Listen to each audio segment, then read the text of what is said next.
Vous avez vu, sur la toile, on commence à dire d'ici 2027, ils vont quitter le franc CFA pour aller à ECO.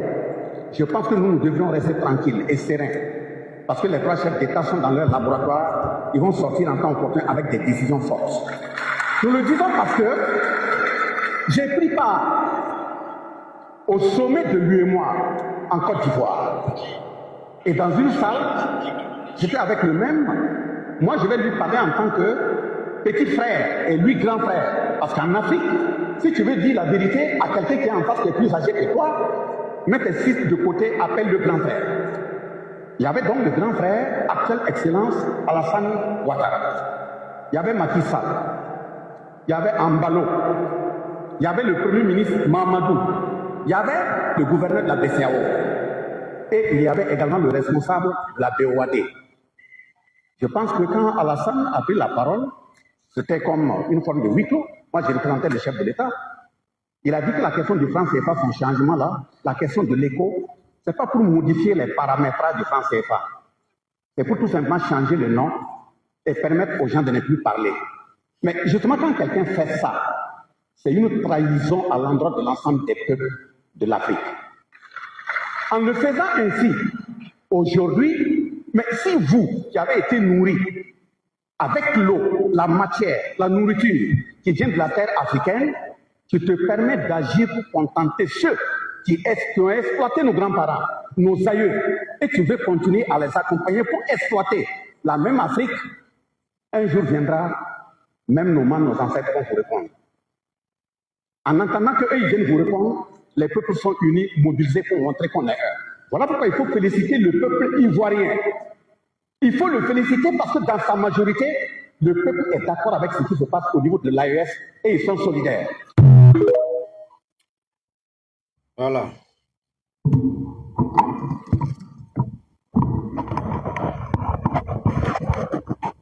Bonsoir tout le monde. J'espère que Abela Djelen ka kene nga foli ni tanumbe kata Abela Djelen yoro bi lendi donye nambe haketo kenyini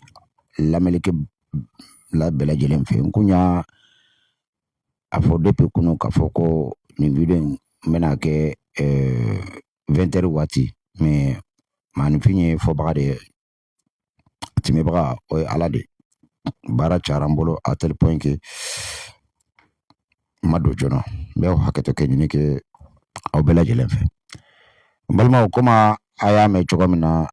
aboraka ministre la mesisa Bazel ma basé ministre burkinabé aller de boraka ni témoignage dit dans un premier temps Abela Djelen folendo comme nyaba la santé chogomina le monnaie de l'Afrique parce que monnaie courant min bena bo AES kono bi o Afrique Bela Djelen ga monnaie de Afrique den halala horon dambetigi bebi yere o warina en revanche Macron ka monnaie aleni Ouattara ka monnaie o fula de ka monnaie do africain dem si halala horon dambetigi si ti yere yala bon maintenant kuma be yoro jumɛn kan muna Macron be ki si Macron Ouattara olu de be k'u sinsin Afrique ka wariko kan fo Ouattara yɛrɛ bɛ taa fɔ ko CFA in ye anw ka wari de ne balimaw ko n bɛ n dan ye n bɛ n tigila ye an bɛna Ouattara yɛrɛ ka video dɔ k'a la extrait fitinin dɔ k'a la qui peine 1 minute et 10 secondes aw k'a lamɛn an bɛ sɔrɔ an bɛ na parce que laɲini ye min ye maa de kana fɔ ko an ye nkalon d'a ma la ko Ouattara ma nin fɔ walima Ouattara ma nin kɛ ne kɔni b'a dɔn n'a fɔra ko Ouattara ye fɛn fɛn kɛ ɲɛnamaya kɔnɔ fɛn min tɛ danbetigi ka kɛwale ye o tɛ bali na hɔrɔn tɛ sɔn fɛn fɛn ma n'a fɔra ko Ouattara y'a kɛ a tɛ bali ne la n'a fɔra ko maa danbɛntan a tɛ sɔn ka fɛn fɛn a bɛ sɔn ka fɛn fɛn kɛ ko Ouattara y'a kɛ o tɛ bali na donc aw ni ne a ye Ouattara lamɛn miniti 1 ɲɔgɔn na an bɛ sɔrɔ ka don an ka babu ɲinan kɔnɔ.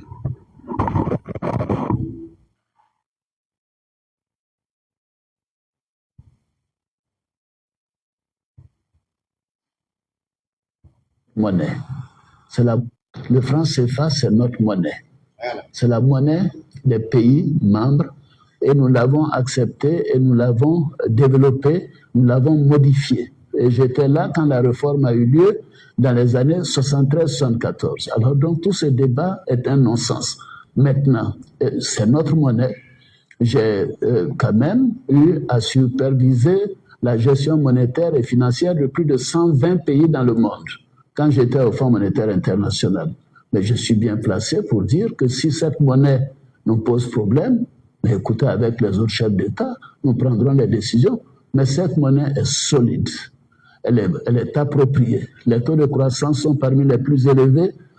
sur le continent africain et même dans le monde. La Côte d'Ivoire est parmi les 10 pays où le taux de croissance est le plus élevé. Donc c'est un non-sens, tout simplement, de la démagogie. Et je ne souhaite même pas continuer ce débat sur le franc CFA. C'est la monnaie des pays africains qui ont librement consenti et accepté de se mettre ensemble. Alors, je pense que Morotena Foko, mi fora Ouattara ma kanya galon de dala. J'espère que on matena fo. Parce que harni mamandi, horonya ni dambetiga bela jelena akaka. Ama femi nke kanata o sondala o fana manya haramadi akono mbani ni aufe video nyere bonya kama a antere kama aka chari chogomina azaka nga kontu nu sikirize anaka tapote kalake balmau kobe dugula aw kobe dugula francina ka kola do dade bu ye bi sinotu ye wallahi ka sababu ke bibina je ne sais pas au banga kodo kalama fem betalike gundola kodo ye no e worko ye au bado kalama ça je suis sûr certain notre CDAO tabo aerela abada ama foime enfin ta fo CDAO Ouattara ni Macron te foime ka balika wuliten dron ko 2027 min benale ko anga monnaie kura bebo olu ka monnaie kura bebo plutôt no e ekwe ay baselma basé lamé ministre de Burkina Faso un homme intègre à quoi $100 aleni Ouattara ñoñe ay Ouattara wele comme akoroke sabu akumba fe ka akodo jo Ouattara la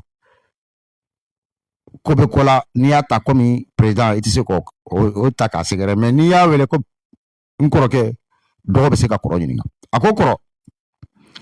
sefa ko mbe choko jumena de ko Ouattara ko sefa ko amena sefa yelema ka toke eko de dron mo be sama limina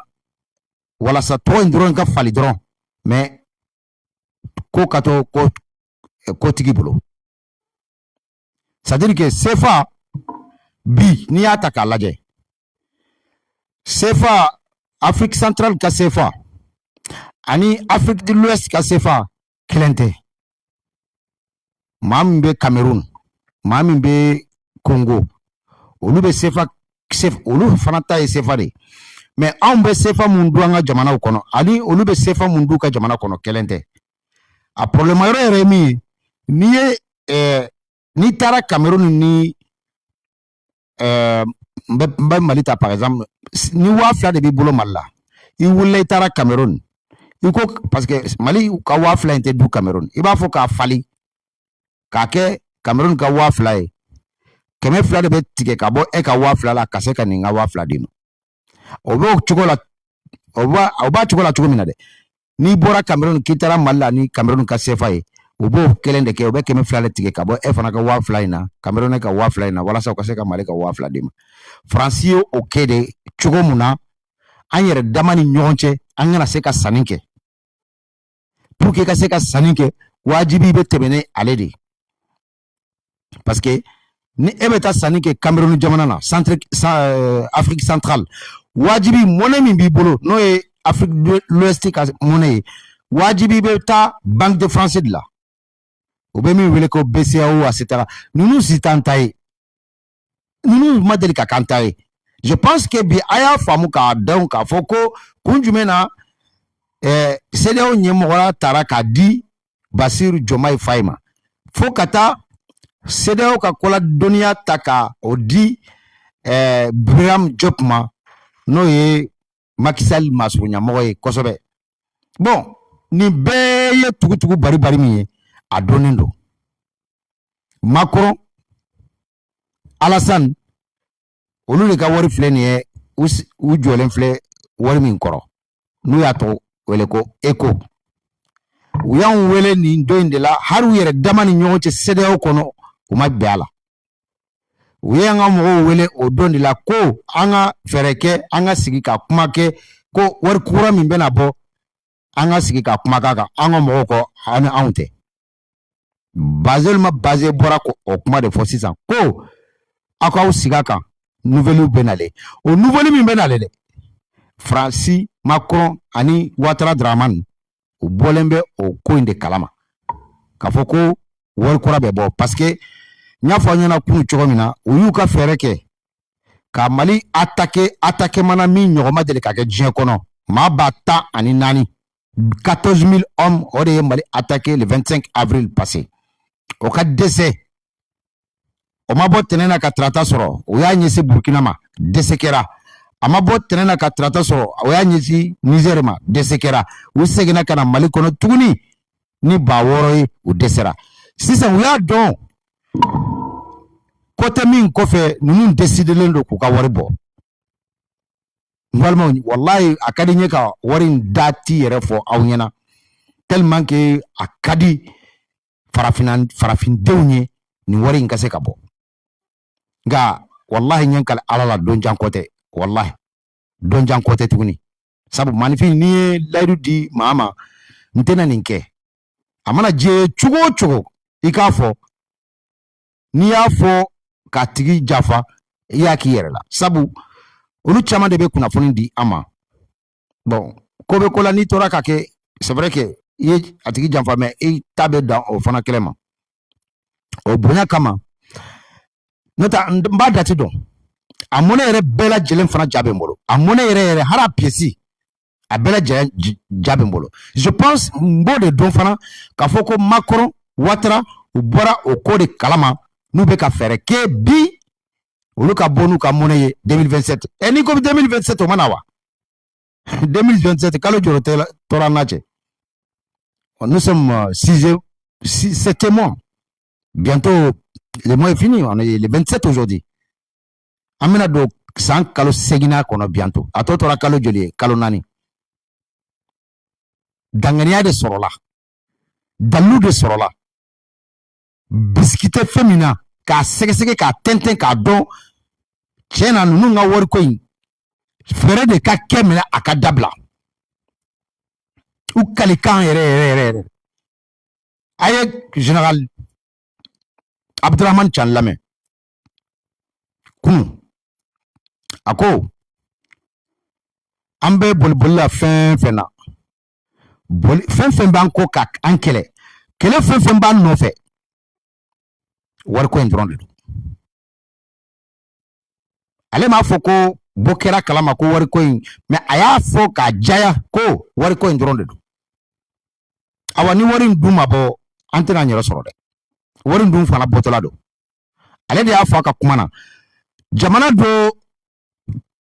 ko Togo jamana de don o de la ka Faransi ka avion dɔ ye panne de sɔrɔ a jigila a tigi ka jamana kɔnɔ u y'a sɛgɛsɛgɛ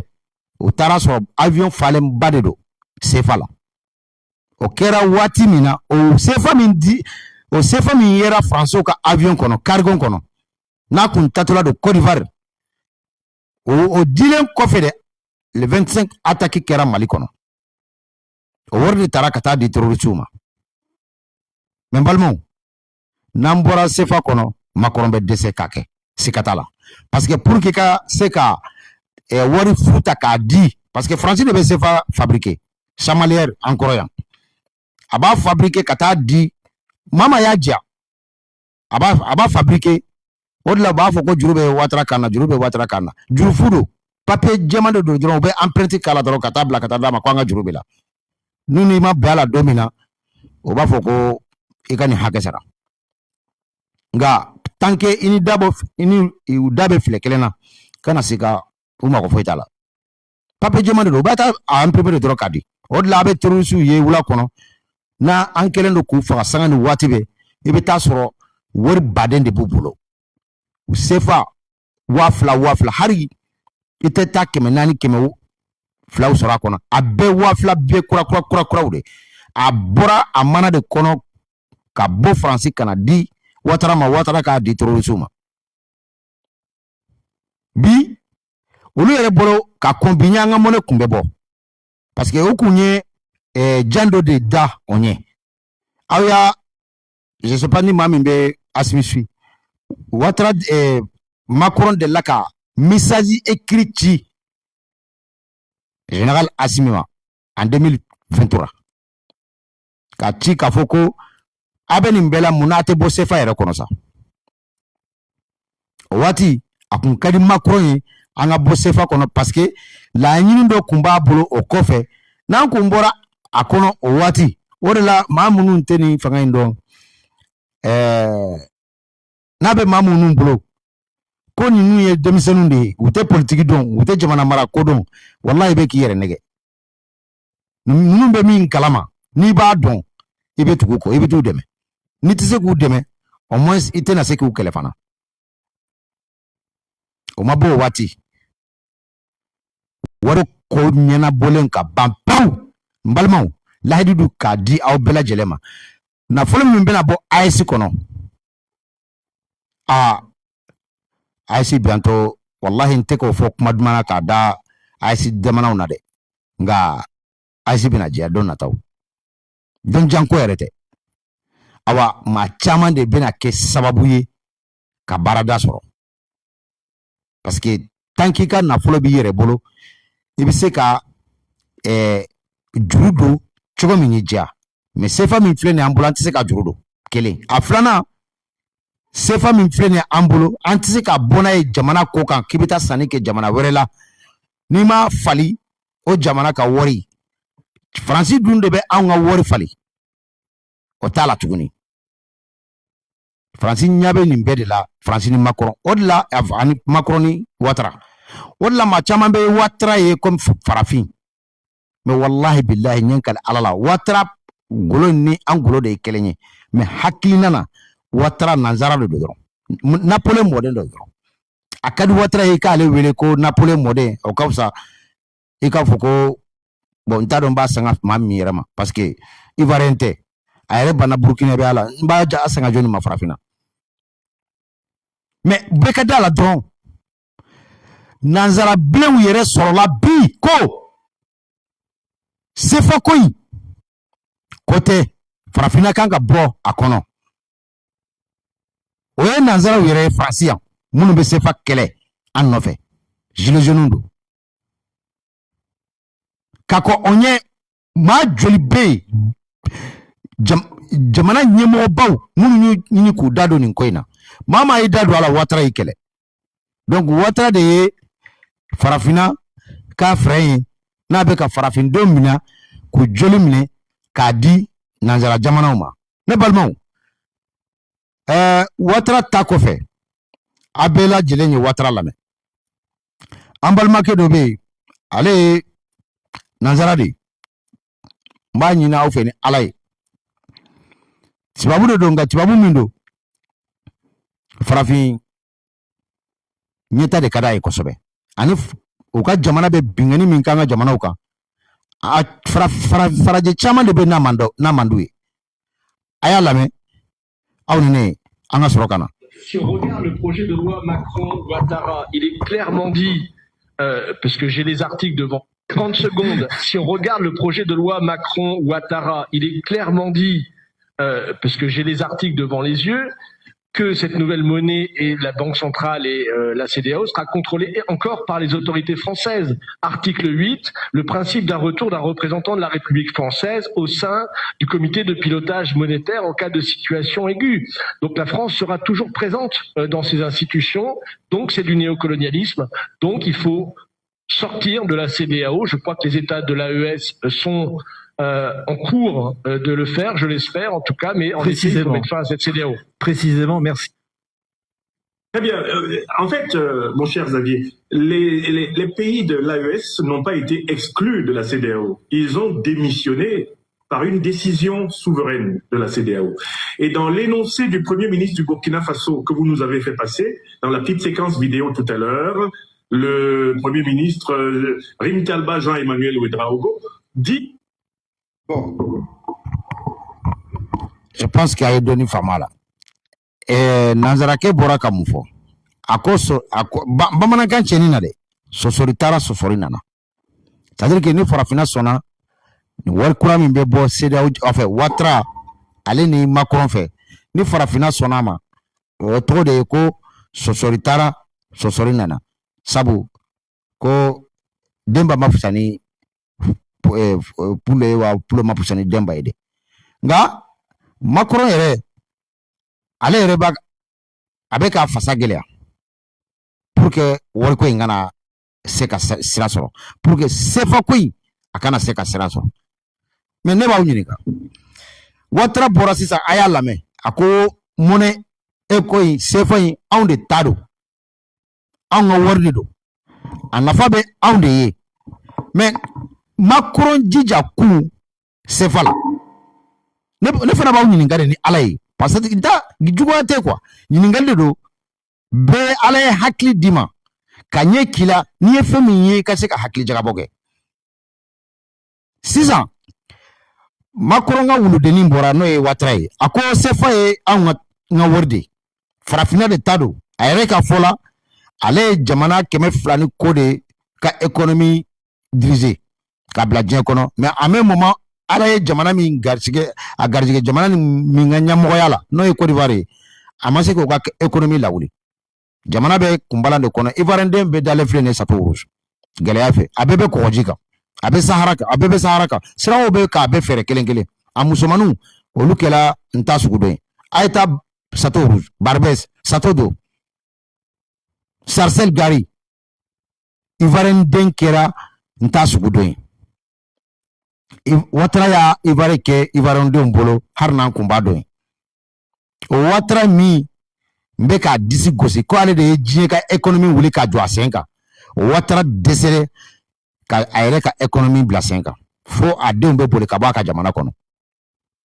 n balimaw ni Macron ko CFA nafa foyi tɛ Faransi ye CFA nafa foyi tɛ européen ye mais Ouattara Alassane ko Alassane Macron jija kun CFA ko in na pourquoi Macron da tugu da yɛlɛ fɛrɛ de ka sɔrɔ cogo min na comme ale yɛrɛ kuma bɛ kuma la a tɛ se ka bɔ k'o fɔ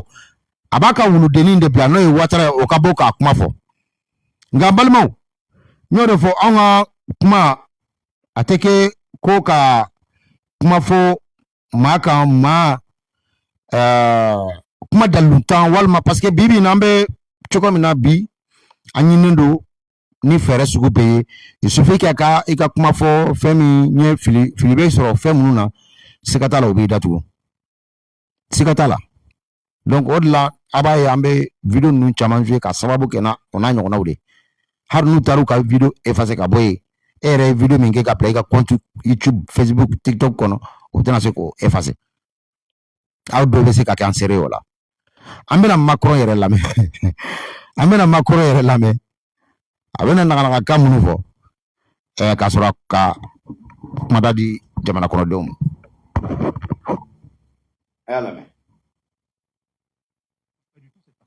Sur la réforme du franc CFA, qui est un point qui touche pas du tout cette partie de l'Afrique, mais sur l'Afrique de l'Ouest, moi pour le coup ça j'ai pris mes responsabilités. En 2019 en Côte d'Ivoire, j'ai dit nous on est prêt à lever tous les registres du jeu et donc on a levé tous ces registres du jeu. Ils nous ont demandé de maintenir la garantie. La garantie c'est quoi? C'est ce qui permet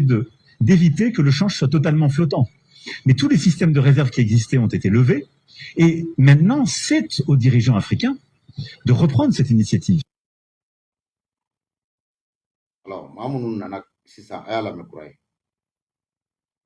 Sur la réforme du franc CFA, qui est un point qui touche pas du tout cette partie de l'Afrique, mais sur l'Afrique de l'Ouest, moi pour le coup ça j'ai pris mes responsabilités. En 2019, en Côte d'Ivoire, j'ai dit, nous, on est prêt à lever tous les registres du jeu. Et donc, on a levé tous ces registres du jeu. Ils nous ont demandé de maintenir la garantie. La garantie, c'est quoi? C'est ce qui permet d'éviter que le change soit totalement flottant. Mais tous les systèmes de réserve qui existaient ont été levés. Et maintenant, c'est aux dirigeants africains de reprendre cette initiative. Bon, n'y a que moi, on va. Quel est le nom fait? Quel était ton nom fait? Macron, ni galontigala de. Atesra alani, atesra krani. Avec un info, anim Afrique benyona kumina kele eke flado kelente. Parce que avec min fo journaliste ye kenekan, ani min be fo ni journaliste boray flado kelente. Watra ni Macron je makando sefai amba to fali. Amba to fali. Ay Basel ma basé ka kuma la mais 6 ans. Basel ma basé Bora, le ministre burkinabé, un homme intègre. Ako, ale dade ye watra nyininga. Sefa koy. Ababolo choko jumena. Comme Macron yerebe sira, kuma be kumana, femi mbe tali ke sefa la. Attention ko adado la. Abe mami nchi, ou dalembe mami na, no yuka jonkeni watra de. Ko watra ko alema. Anga warin to dro fali ga femnya warin nafa avec glaire mununa ni beta sanike en tant qu'Africain c'est fa jamana dumbaw ni beta sanike jamana werela faut qu'il ka temini français de ko yelema kana do aussi la balmo c'est bre sabay aka ayaki alakama aka Basel ma basé aka lame c'est quel Pedro en baisse le capuchon. On commence à dire d'ici 2027, ils vont quitter le franc CFA pour aller à ECO. Je pense que nous devrions rester tranquilles et sereins. Parce que les trois chefs d'État sont dans leur laboratoire, ils vont sortir en temps opportun avec des décisions fortes. Nous le disons parce que j'ai pris part au sommet de l'UEMOA en Côte d'Ivoire. Et dans une salle, j'étais avec le même. Moi, je vais lui parler en tant que petit frère et lui grand frère. Parce qu'en Afrique, si tu veux dire la vérité à quelqu'un qui est en face, qui est plus âgé que toi, mets tes fils de côté, appelle le grand frère. Il y avait donc le grand frère, actuelle excellence, Alassane Ouattara. Il y avait Macky Sall. Il y avait Ambalo. Il y avait le premier ministre Mamadou. Il y avait le gouverneur de la BCAO. Et il y avait également le responsable de la BOAD.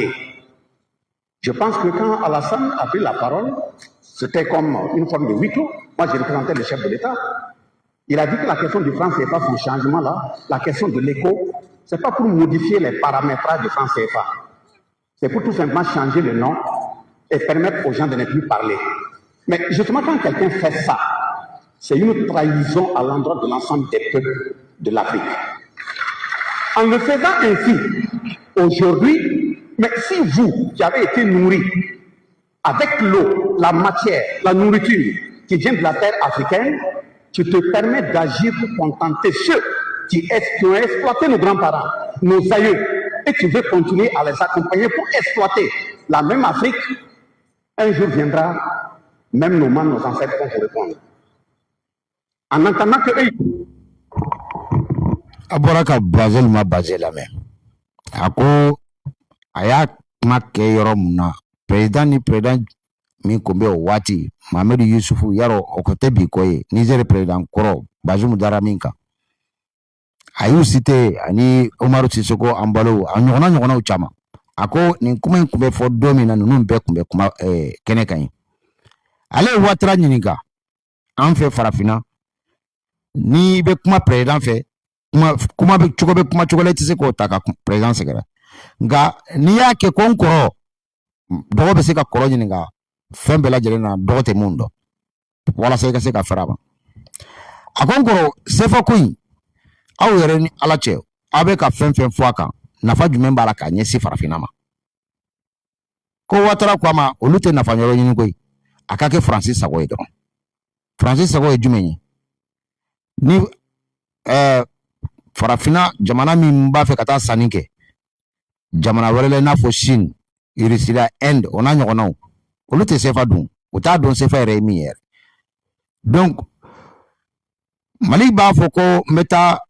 malo san supposons Chine CFA de bɛ Mali bolo Chine tɛ CFA dun Chine ka wari n'o ye yuan ye Mali b'a ta ka taa di Faransi ma ni wari hakɛ yɛlɛma ye ka kɛ Chine wari ye Faransi de bɛ yamaruya di sisan Chine ma k'a yɛlɛma k'a kɛ Chine ka wari ye Mali ka se ka taa sanni kɛ i kɔni tɛ se ka taa sanni kɛ Faransi ɲinɛ ma ka kɔ ninnu ye ni fanga ye Capitaine Ibrahim Traoré Général Abdourahmane Tiani Général Assimi Goïta ka kɔ ninnu ka fanga ɲɛ bɛɛ tun bɛ k'a kɛ ten de hali sisan ni fasoden ɲuman minnu tɛ jamana o jamana kɔnɔ aw bɛɛ bɛ k'a kɛ ten de dɔw b'a ɲini k'a contourner mais filanan kafo taabolo min don Faransi bi i ni Faransi bɛ se ka jɛ fɛn bɛɛ la walima a bɛ jɔ kɛlɛkɛfɛn kan i b'a kɛlɛ a bɛ dɛsɛ la walima a bɛ si la o da ka di la k'a fɔ ko k'i ka taa filanan kafoya la a filanan kafoya n b'a la n t'a la n'aw teri ye n'aw jugu fana ye teri ye a tɛ mɛn o bɛ kɛ saraka ye o de filɛ k'an balimakɛ sɔrɔ an b'a ɲini aw fɛ aw ka dugawu k'a ye n'o ye Mamadu Dunbiya ye siga t'a la o ye Mamadu Dunbiya ye o y'a empoisonné jɔnni fɛ ka bɔ jɔnni yɔrɔ a yɛrɛ ka ministre de la justice yɛrɛ an ka kunnafoni na kɔni Mamadu Dunbiya n'a fɔra aw ye ni cɛ janfalen 2 mètres quelque k'a ye bi hari ka taama a ka gɛlɛ a bolo mais an ye kunnafoni sɔrɔ bi kɔtɛ parce que a taara lasigi dɔ kun kɛra waati dɔ tɛmɛnen a bɔra ye ka taa ale ma taa Laginɛ direct a taara Russie la de ka taa a yɛrɛ soigner a bɔlen kɔ o la ka na fɔ bi u y'a empoisonné de dɔrɔn Mamadu Dunbiya an b'a ɲini Ala fɛ Ala ka kɛnɛya de d'a ma n'o tɛ a bɛ dɔ makɔnɔ dɔrɔn de la an ka kunnafoni na a ka waati yɛrɛ a fɔlen don a ka ban septembre tɛ tɛmɛ Mamadu Dunbiya kan se kɛra la ka bɔ a ka premier ministre de la justice fɛ Mamadu Dunbiya ka ministre de la justice yɛrɛ de y'a empoisonné o de b'a fɛ k'a nɔrɔ bila Faransi b'a fɛ o de bila a nɔrɔ la depuis don min na Mamadu Dunbiya bɔra ka kumaw dɔw fɔ o ni na siɲɛ dɔ la k'a fɔ ko olu ni Faransi tɛ olu ni Russie la tɛ olu ye africain dɔ dɔrɔn non africain certes nka diɲɛ kɔnɔ bi bɛɛ sɛmɛnen bɛ yɔrɔ dɔ la Russie min ye jamana min ye armement fɔrilen don kosɛbɛ ani jamanabaw dɔw de tɛgɛ bɛ ɲɔgɔn bolo Russie kelen de an ɲa bɛ Russie kelen de ka kɛlɛ kɛ physiquement armement nka wallahi Russie ni jamanabaw de bɛ yen i n'a fɔ Chine bɛ ka a nafoloma sira dɔ de kɛ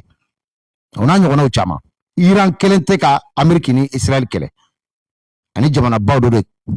tɛgɛ dilen don ɲɔgɔn ma o n'a ɲɔgɔnnaw caman Américains bɛ ka Iran kɛlɛ Européens fana bɛ ka fara Ukraine kan ka Russie la kɛlɛ n'o tɛ olu u bɛɛ lajɛlen u tɛ se Russie la yarɔ Ukraine kɔni mana kuma na nin bɛɛ fɛ kun c'est pour que k'a fɔ bɛɛ lajɛlen ye wariko min fɔtɔ don AES fɛ n'o de kɛra Sadio fagakun ye général Ala ka hinɛ a la parce que u y'a ye Mali yɛrɛ fanga bɛɛ lajɛlen kɔnɔ maa min kɛra sababu ye ka na ni Irisiw ye Mali kɔnɔ farafinna kɔnɔ ka caya ka valeur dɔ Irisilala Afrique de l'Ouest kɔnɔ o ye Sadio Kamara ye nka u ɲinɛna fɛn dɔ de kɔ u ye Sadio Kamara u y'a farisogo de ta Sadio hakilina bɛ yen hali sini Sadio ka taabolo bɛ yen hali sini n bɛ se k'a fɔ bi de ka jugu ni sini ye sabu maa min ye Sadio nɔrɔlabila ka Sadio jɔyɔrɔ ta en tant que ministre de la défense bi balimaw a ye to connecté sabu n t'a fɛ ka o vidéo o ni nin fara ɲɔgɔn kan nouvelle dɔ bɛ yen n balimaw Irisiw ka armée Mali armée ninnu bɛ ka kabako dɔ lamaga ɲɔnɔ Sahel tɛ dɛ ɲɔnɔ ninnu bɛ ka kabako dɔ lamaga ye wallahi fo k'a k'a ye de donc n bɛna nin vidéo in bila yan layidu o ye juru ye a timɛbaga o ye ladiri ye n y'a fɔ aw ɲɛna ko bi n bɛna 20h kana kuma sefa ko ni saheli ko kan ani eko ko kan nya min fo mase ka bona abonya ka sababu ke bara kuntala jenyana bono mbolo kosobe njigine kolu ni salu ni dumunu ko etanta mbolo mbo hakete ke nyini aw bela jelen fe nga akadala ka foko bibina Macron be ka sira fe minye Ouattara be ka sira fe minye atita kuda o be ka sira nga wari ko ndenye wari ko ndu donjan kote tuguni amba nyini ala fe ala ka nga jamana basiki ala ka nga jamana kisi ala ka nga jamana demembagaw kisi ala ka nga jamana marabagaw ala ko kisi jamana munun be ka anyini ka nga jamana sigi asen sambara kono mayu dese ala ko dese mayu halaki ala ko halaki ala ko nyina maliko ala ko nyina burkina ko ala ko nyina niger ko donc mbalmo wode kunye anga bi wulada baroye kadi aw bela jelema soni seulement bena ni video tigere doron ka ji doni mi doron à peine 2 minutes bena le video kurala pour que kaseka femin kera nyono di sahel kono bi kaseka oda aw bloka aw nene ambese ka famoya surala chogomina ka fo ka awale nyimando kanyini ala fe ala ka antlo do nyon herala saya ambo fusani maloy ba o ka fusani jamfay salam alaikum